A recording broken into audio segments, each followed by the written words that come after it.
हार से बड़ा हार का डर होता है और हार के डर से ज्यादा टॉक्सिक कुछ नहीं हो सकता। मैंने टॉक्सिक शब्द का इस्तेमाल इसलिए किया व्यूअर्स, क्योंकि गुस्सा, खींच, बौखलाहट इंसान से कुछ भी करा सकती है और नेता भी तो इंसान ही होते हैं। हार पर हार, साल दर साल हार, आखिर कौन नहीं बौखलाएगा, किसे खींच नहीं होगी। ऐसे में अगर अपशब्द या गाली मुंह से निकल ही गई तो बीजेपी वाले ना जाने इतना हंगामा क्यों मचाते हैं। कांग्रेस के वयोवृद्ध नेता, पार्टी के माननीय राष्ट्रीय अध्यक्ष मल्लिकार्जुन खड़गे जी ने प्रधानमंत्री नरेंद्र मोदी को आतंकवादी कह ही दिया तो क्या हो गया। मानिए या मत मानिए, कांग्रेस कार्यकर्ता के मन में आजकल शायद यही विचार चल रहे होंगे, लेकिन अपने सबसे बड़े नेता पर हमले से बीजेपी फायर हो गई।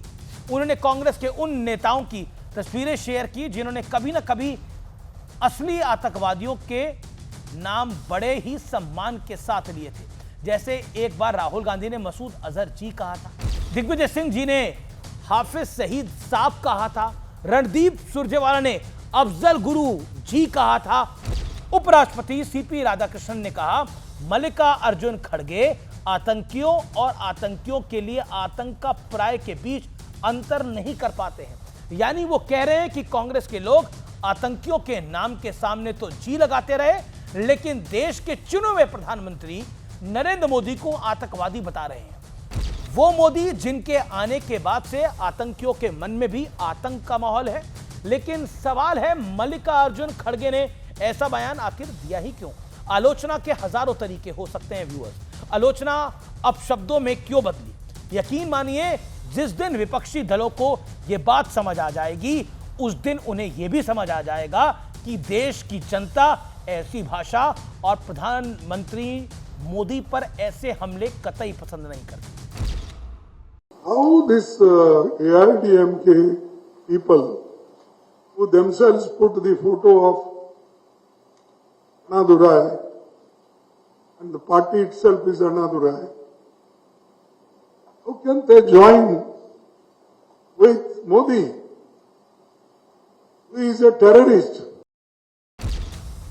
सोशल मीडिया पर लोग मजाक करते हुए कह रहे हैं कि कांग्रेस को शायद एहसास हो गया कि उनका प्रदर्शन अच्छा नहीं रहेगा, इसलिए वो विपक्षी पार्टियों का खेल बिगाड़ने में जुट गई है। सूत्र तो ये भी मानते हैं कि टीएमसी और डीएमके बेहद नाराज हैं।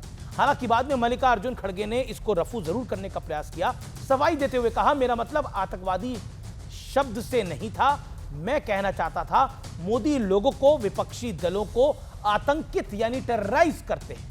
लेकिन बीजेपी के केंद्रीय मंत्रियों वाले डेलीगेशन ने चुनाव आयोग से शिकायत कर दी है। चुनाव आयोग ने भी मल्लिकार्जुन खड़गे से बकायदा जवाब मांगा है नोटिस देकर। लेकिन ध्यान रहे, यह पहला मौका नहीं है जब मल्लिकार्जुन खड़गे ने कोई विवादित बयान दिया हो। इसी साल अप्रैल में ही उन्होंने कहा था केरल के लोग पढ़े लिखे होते हैं, उन्हें गुजरातियों की तरह बेवकूफ नहीं बनाया जा सकता। उन्होंने अप्रैल में कहा था कुरान में लिखा है नमाज के समय अगर जहरीला सांप दिखे तो उसे मार दो। बीजेपी और राष्ट्रीय स्वयंसेवक संघ ठीक वैसे ही जहरीले सांप है। यानी इस चुनाव में मल्लिकार्जुन खड़गे का यह तीसरा और घोर आपत्तिजनक और विवादित बयान है। लेकिन वो ऐसा क्यों कह रहे हैं? क्या मेरा वो अंदाजा सही है जिसका जिक्र मैंने शुरू में किया? हार से ज्यादा टॉक्सिक हारने से पहले हार का डर होता है।